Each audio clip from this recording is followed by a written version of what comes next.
puny of his distinctive mauve and purple shadows and pink highlights to his mountains, especially seen in those ones that he did on his first visit in 1923-24. So yeah, you'll see it very strongly in the Namibian works. They have an aesthetic of their own. And Ian, from the Namibiana, who do we have up next? Who do we have next? Well, we jump into the Cape. We jump into the Cape with an atypical example of Edward Roworth's called Kommetjie. I first thought it was called Bay, and then checked with Anne Palmer, and she said no, that's Kommetjie. So I corrected that. I've swam there, but not with a low tide like that to see that sort of rocky reef. But it's a wonderful work, and he went through different phases too, like many other artists, creating almost impressionist works. Here in the next slide that Matt's popped onto is a bonsai work of Kommetjie from 1929, I believe. We offered this 5 years ago, just showing the stylistic similarity between that atypical Roworth in the previous slide and this bonsai pre-Heatherley School of Art when he was painting interviews. But now pointing in two very different directions, views of Kommetjie, hey? Yeah, very different. And yeah, but if you're looking for a Roworth that's more typical, more African in its primacy, this would definitely be a good case, called Stormy Mountain Landscape.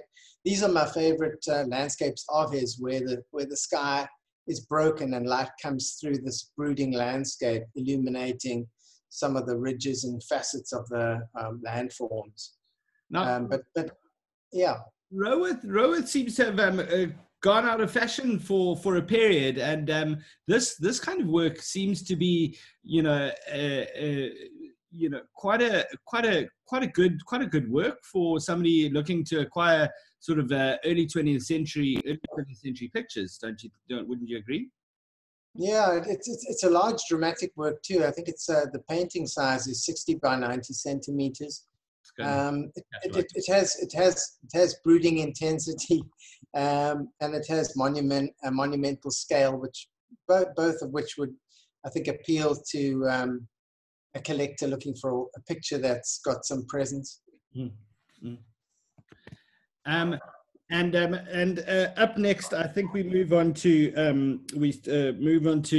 Allerley Glossop. Now, Allerley Glossop, I must admit, when we were discussing your selection earlier, I had never heard of Allerley Glossop, and then you mentioned that they actually settled in an area that I'm familiar with, KwaZulu-Natal, in Lions River of all places, and that must have been from the period which this was painted, the Basotho cattle, presumably trips from Lions River to the borders of Lesotho would have been more doable in the Cape.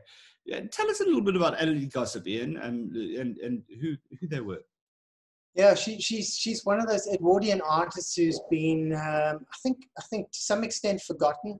Like 10 or 15 years ago, there was a new interest in some of those Edwardian quality artists who kind of haven't been that well covered or represented by galleries, etc. Glossop, she was a remarkable woman. She ran a farm at Klapmuts at the same time as painting full time. So and she was unorthodox in that she wore trousers, and she rode a horse at the turn of the century in the style that only men rode horses. So she was a fresh breath of air on the scene, and with her farming enterprises, she took a special interest in cattle, goats, and also figure studies. And here she's merged them all very beautifully together. I love this brooding sky. It's got also, like the previous slide, a great sense of drama, or it also reminds me of going home or being caught in nature during a sort of a broody period before a storm. There's something exciting, almost a bit of trepidation too. So yeah, it's amazing.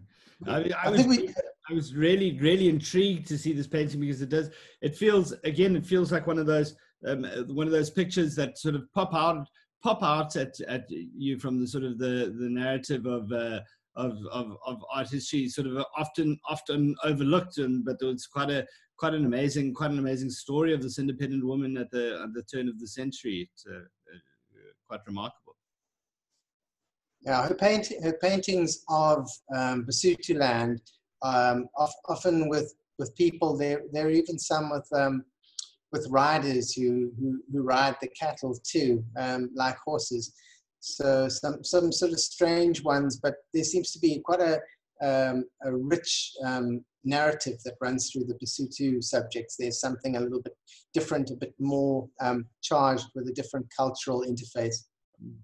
And Ian, the next slide we've got up, I believe, is moving slightly north and bearing Cecily Sash before she was trained formally. Yeah, so this painting will date from the 1940s. She studied at the Wits Tech Art School initially, and then with Maurice van Esch, and this was as mentioned in the 40s. In the 50s, she moved through to the Chelsea Polytechnic in London under Victor Passmore, and her style was to change forever. But in this painting, when you see a picture like this, you say, "Ooh, is it really a Cecily Sash?" It's so atypical, but this is the excitement of what we do every day in our job. We see examples of artists before they perhaps found what made them especially famous. And in this one, it's quite a revolutionary work for the 40s too, for South African work. The colors are very post-impressionist mode of Gauguin or Van Gogh, but the mark making is so Cecily, so much of the impressionists. If you can overlay those two realities, you've got this hybrid picture. So it's, I think, important in her developmental evolution. Because she changed immediately, didn't she? Well, not immediately, but as soon as she was went to studied abroad, didn't she? Where did she study? Yeah. Well, yeah, she studied at the Chelsea Polytechnic, and she under Victor Passmore, who's one of the best known kind of protagonists of abstraction, British abstraction or modernism. And the next slide will give us a good idea of where she was to move to, what sort of style she was to move into. This insect composition coming up on our Cape Town live sale, the following live sale. You can also see the cross-pollination between the other Amadlozi artists. She was an Amadlozi artist member along with Scott Miss and Ezra Mlachai, Kamalo, Villa, etc., etc. So you can see a little bit of Scottness. You can see a little bit of yeah. I think it's a beautiful work in that it carries that whole Amadlozi spirit in it. It's encapsulated. Now, Ian, moving on to another landscape, I think that between the Westbrooks, sort of these scorched scenes of a dry earth, and we moved to a very different topological climate, one that you're more familiar with, to Cecil Higgs, specifically in Pondoland Forest, lot 324. Speak to us a little bit about Cecil Higgs and how they came to this came to the Pondoland. Yeah, sure. In the early 50s, around 1952 or thereabouts, she was creating works in Pondoland or the Transkei or the Eastern Cape as it is now. Riverine studies of trees, and also this beautiful forest, this mythological retelling of a forest scene. And I'm particularly taken by it because in my own artworks, I work with these beautiful primal forests, these indigenous forests set into deep gorges that have been there for millennia. And I just find these paintings, well, this painting particularly, so infused with the artist's mythology, her process. And it also reads a lot like a mixture between a still life and also her later rock pool study she did in Sea Point. And it's so beautiful. It's got a sense of being underwater. Here's one of the abstract landscapes that she also became very famous for in the 1960s. And talking to Matthew earlier, we were talking about this, and I think that she was producing abstract works really with titles that people could access, because abstraction or buying abstract works was for the very brave, mostly for the intellectuals. The critics often praised them, but the public was a little bit wary of purchasing them. But these rich inner worlds that are captured in these beautiful swirling rock pool paintings are, I think, amongst her finest. That the previous one, 1969, this one, 1948, especially interesting. And while researching her, I was surprised to see that one of her lecturers was at the Royal College of Art was Walter Sickert. So once I saw that, I said, well, what's Sickert like? What's Sickert like in this picture? And I think definitely the sort of the muted half tones, the almost the blend between forms, so that there isn't the harsh contrast, but a very gentle roaming of your eye over the different forms within the picture. Amazing. So yeah, and I think it's quite interesting to see the work from 1948 and then 1969 too, and showing also the sort of helping the public in the 1948 one by showing that it's basically a rock still life with muscles, etc.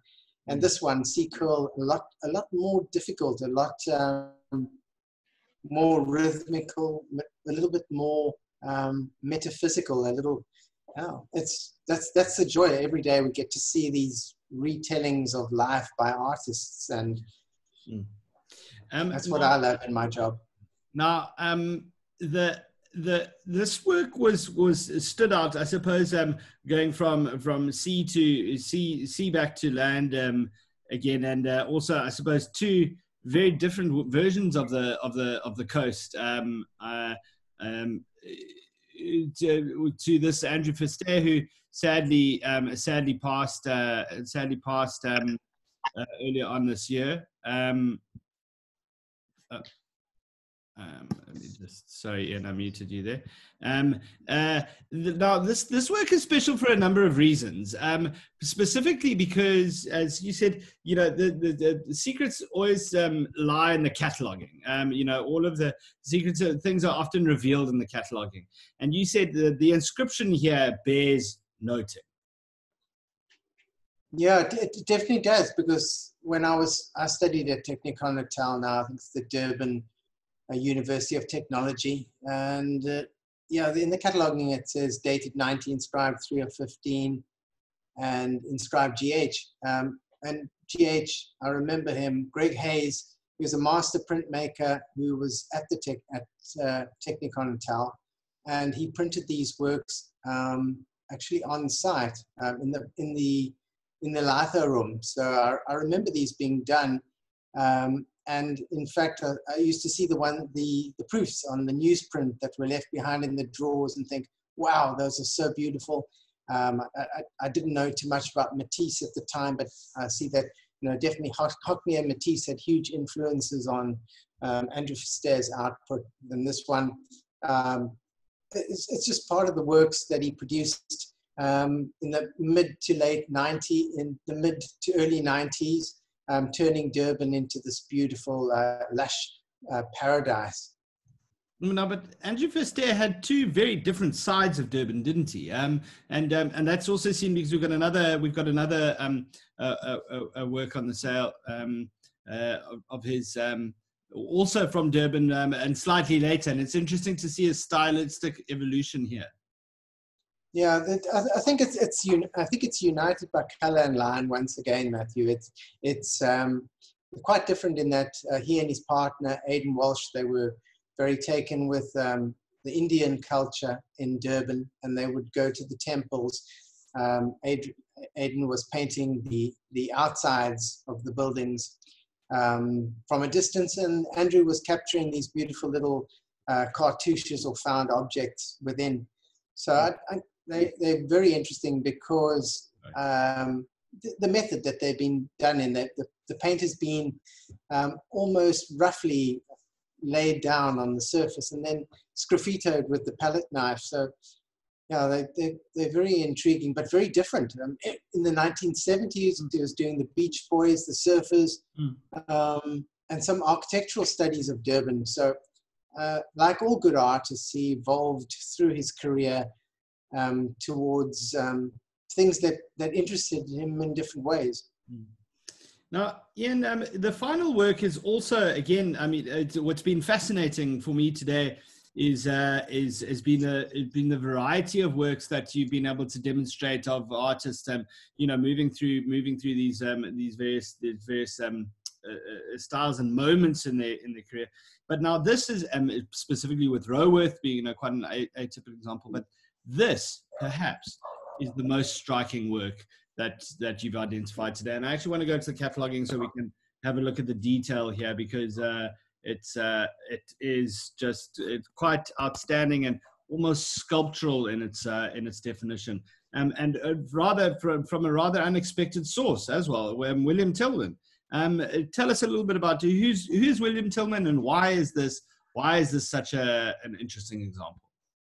Well, a lot of people are surprised by just how what a virtuoso he was in terms of a landscape artist, but most people associate Tillman with his Raconesque illustrations, his fantastical subjects, his ship sailing to Mars or the fairy city, all of those associated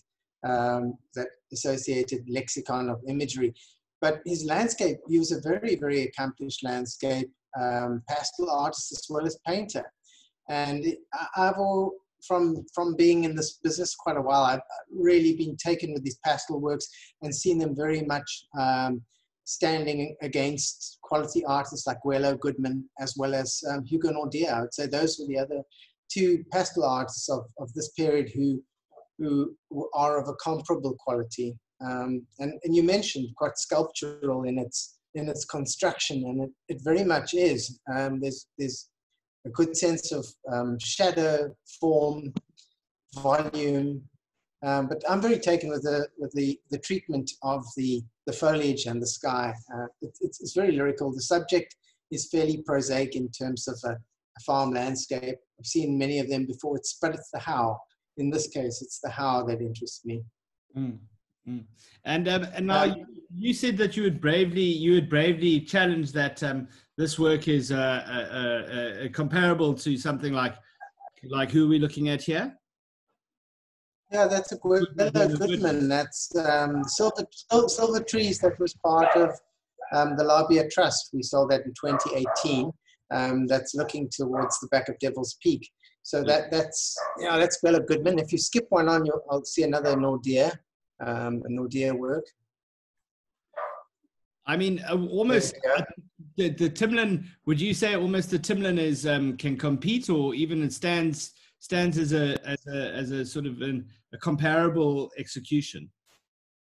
Well, I think Guelo Goodman earned himself a reputation as being a superb landscape painter and draftsman, and particularly, I think Timlin is too, but. Yeah, but Timlin's known primarily for his fantastical subjects, but he does often get overlooked. And I thought I should actually draw attention to the quality of his draftsmanship, and as you've mentioned, the sound construction and drawing of that painting, pastel rather. Amazing. And finishing up, Matt, if you scroll down a few more. From Naude, from a pastel of Naude's. from the pastel, is this the print? Yeah, there we go. It's this one also. I mean, our work is always interesting because Naude, also a very gifted printmaker, quite different in style to his paintings and pastels, for example. But that example was referred to in the Adele Naude book on his life and work as Venetian view. And when the client brought it in, I said, you've brought in Venetian view. She said, no, it's not. It's Waterloo Bridge. Absolutely. So I said, no, it can't be. It's in the book. And she said, no, there's St. Paul's. And I said, oh, duh. Of course, that's St. Paul's. But there's an inscription at the bottom, Waterloo Bridge, as well. Yeah, and that's where this work is so interesting. You will often find these points of departure or grounds for reappraising or understanding things too. He did do a number of Venetian subjects and in etching as well as Zanzibarian. So a very, very versatile artist, but perhaps a good note to end on.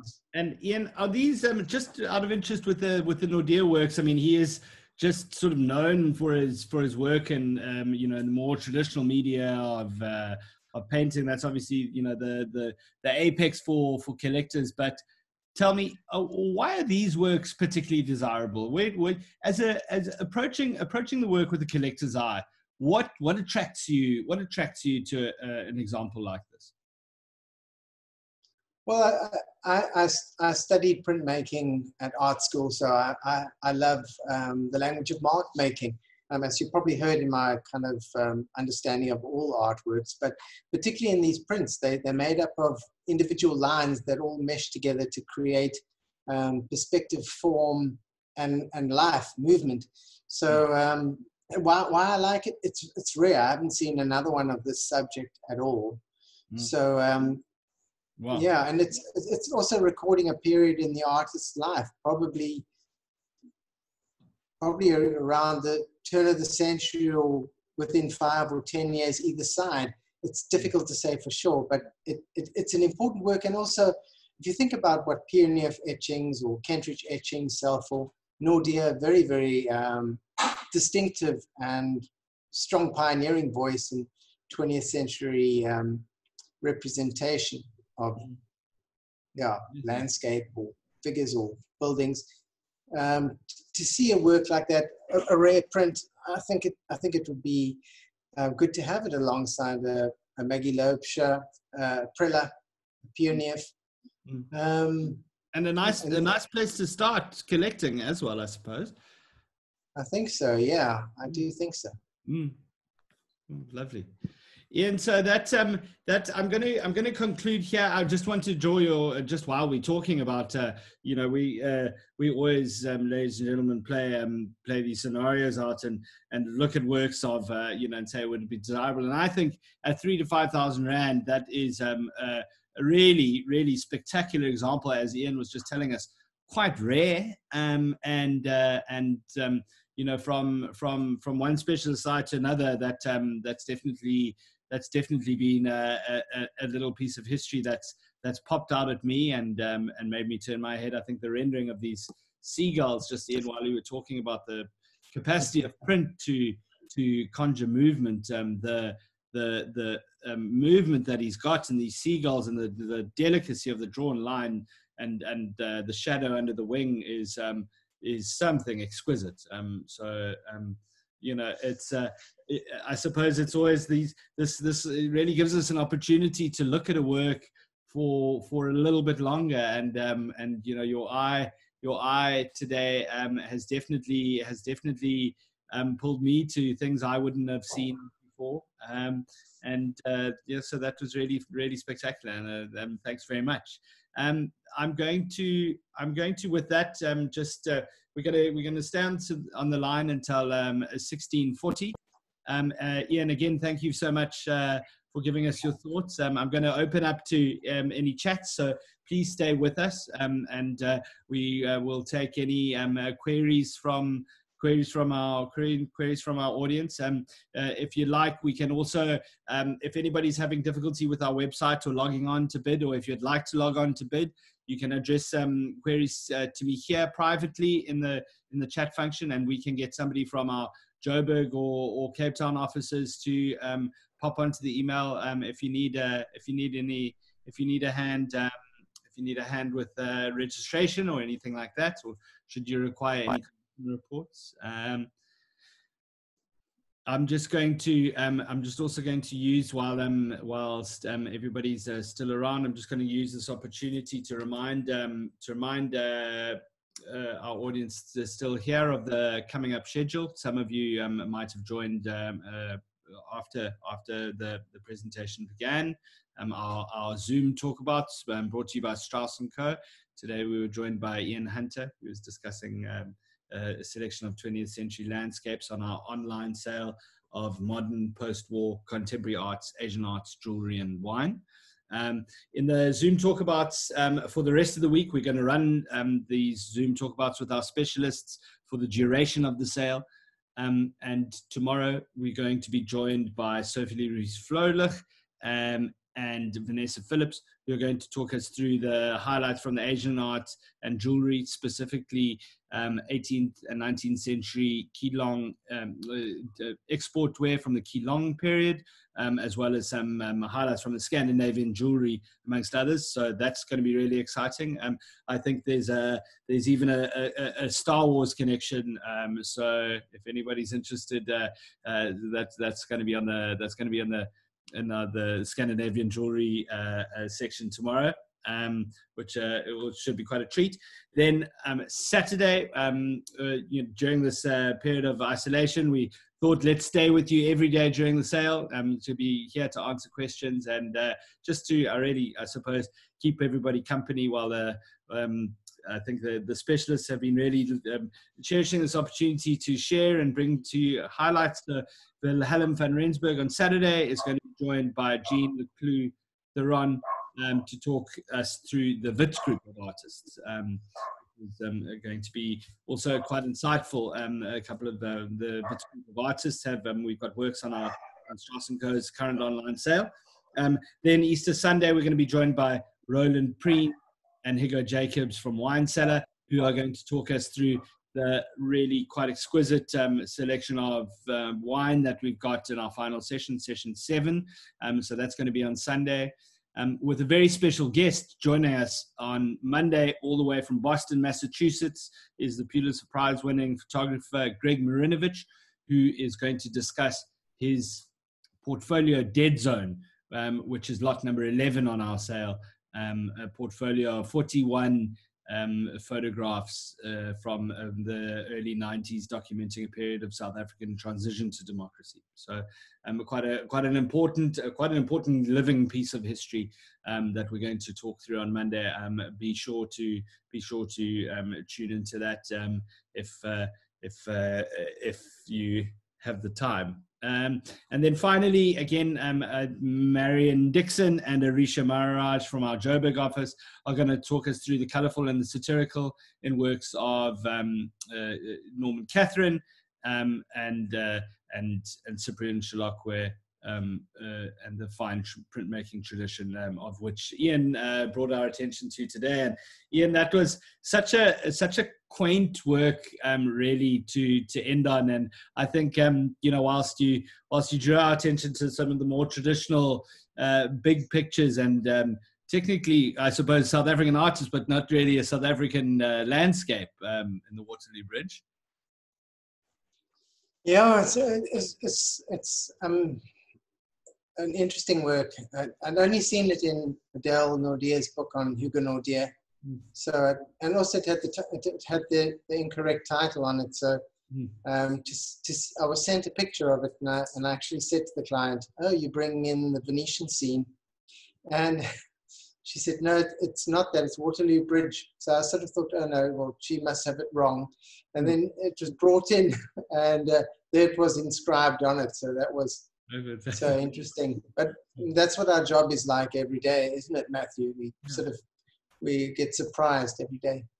Now, Ian, just out of interest on the sort of a point of execution, because it is of Waterloo Bridge, do you think he would have worked from a sketch and then done it in a printmaking studio, or do you think he would have done it in a printmaking studio there and then brought it back. I know you're a bit of you've got a bit of an idea of Hugo Naude's history.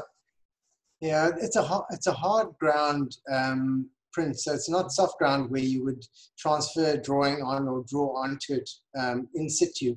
This is a hard ground, so it would have been done in studio.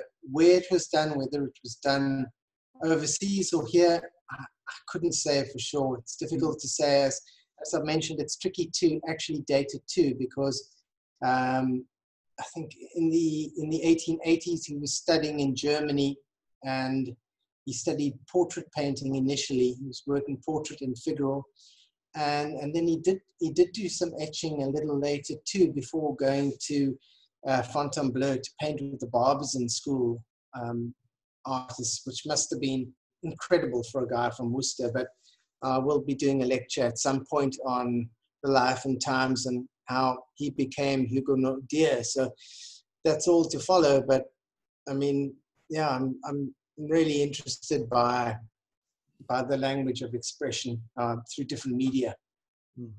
Well, speaking about new different media, perhaps that lecture can be brought to us sooner than you think through our newfound capacities of Zoom.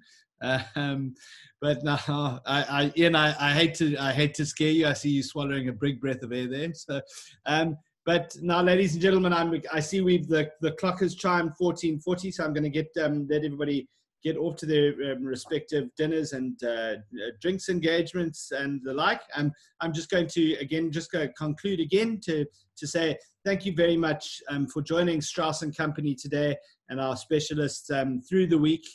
Today was Ian Hunter.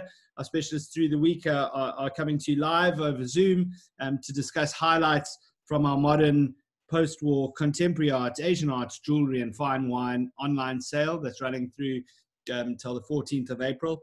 And we will be coming to you each day at the same time, same place, just to bring you specialist highlights. Tomorrow we are joined again by Sophie Louise Froelich and Vanessa Phillips, who are going to be discussing some key long export wear, as well as some Scandinavian jewelry, and I'm sure some other surprises in store there. So please be sure to tune in, and thank you very much for joining us. Good evening. No, thank you, Matthew. That was a really enjoyable conversation. Fantastic. Thanks, Ian, so much. Thanks, Matt. Thanks, Ian. While people sign off, I can't resist a few comments, Ian, because you selected so many of my favorite pictures. I mean, that Hugo Naude at the end is so fantastic, and I also can't really work out on which trip he would have done it. I mean, you mentioned the Barbizon school.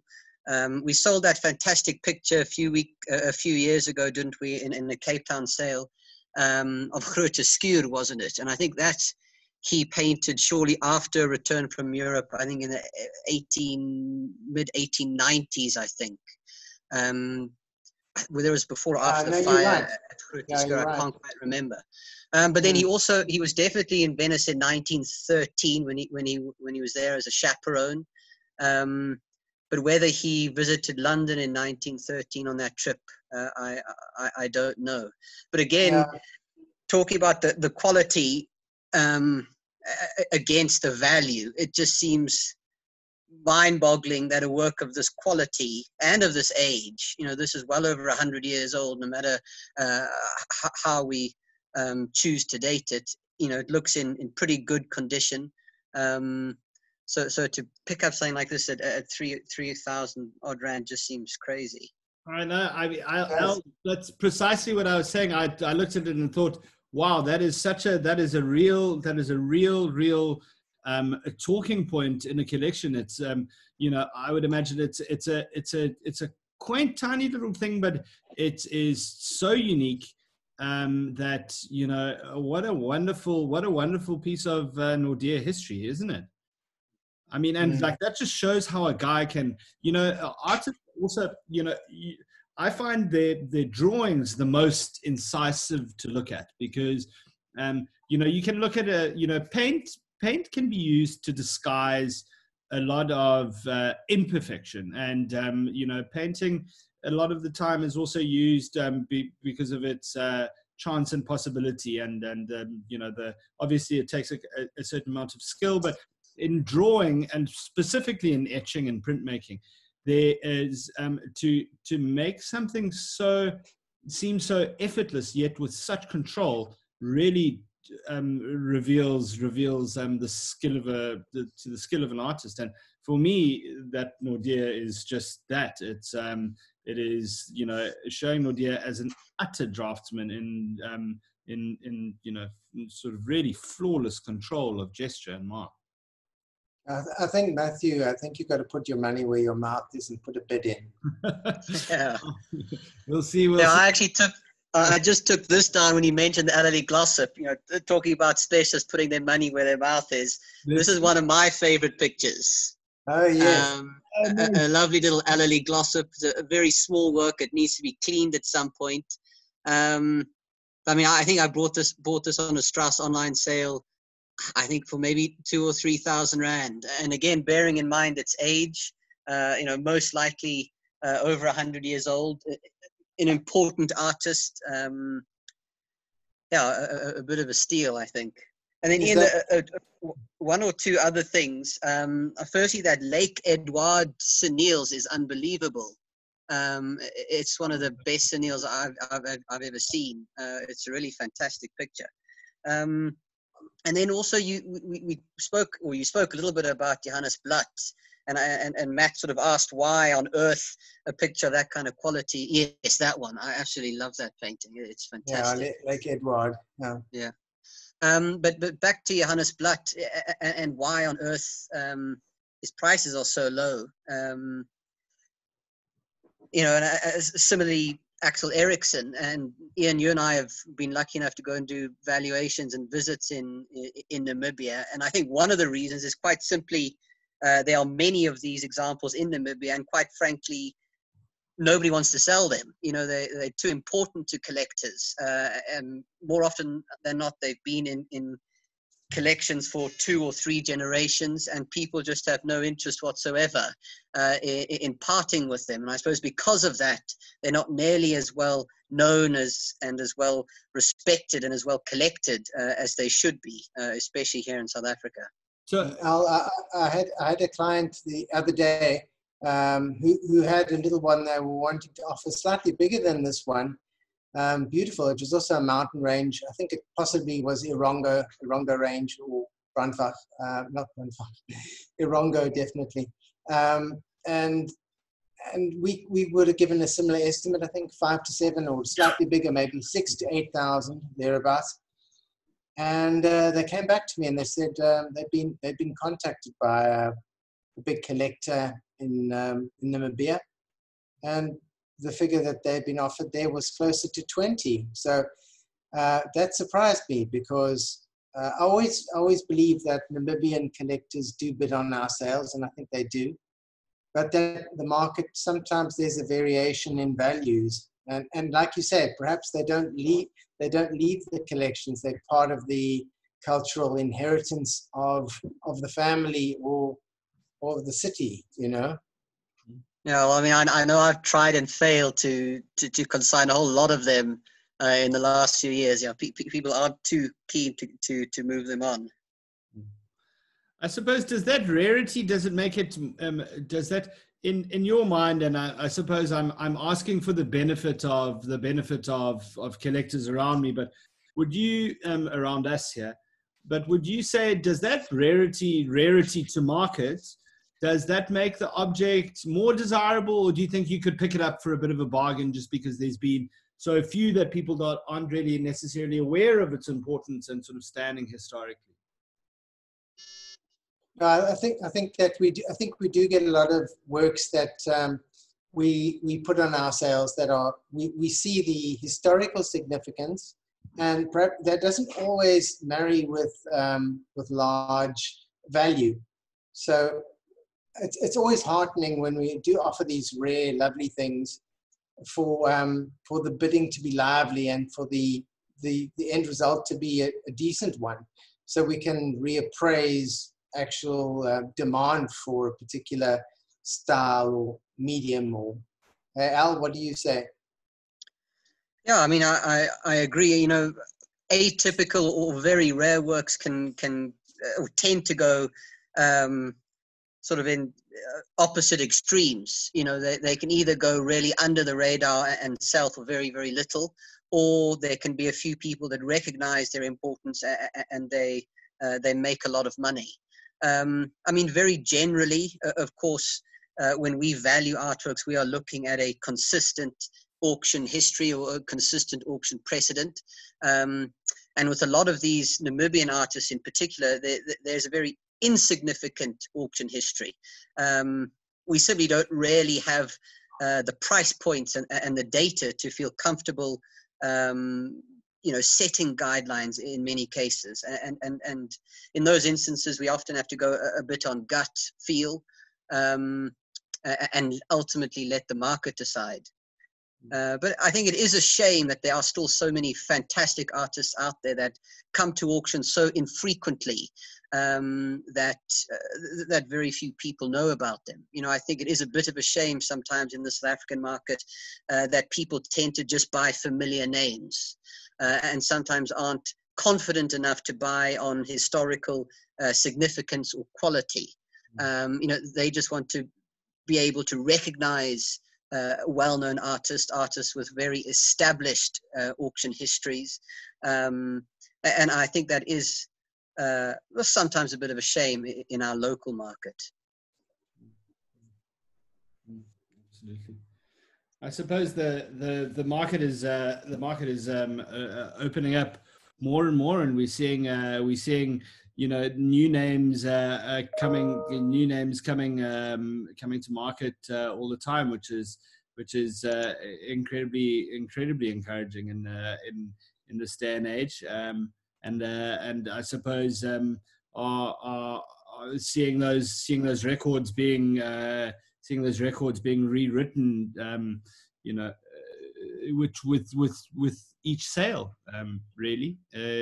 You know, I think, and what also I suppose struck me, Ian, about your presentation today was, again, I'll reiterate the atypical examples that you identified of works on the periphery of these artists' oeuvres, but that how they, because of their atypical sort of fashion, how they inform or really help to define, you know, the artist's sort of round of practice.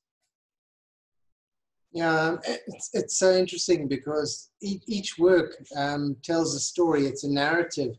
It's a narrative of where the artist was studying, who they were influenced by, and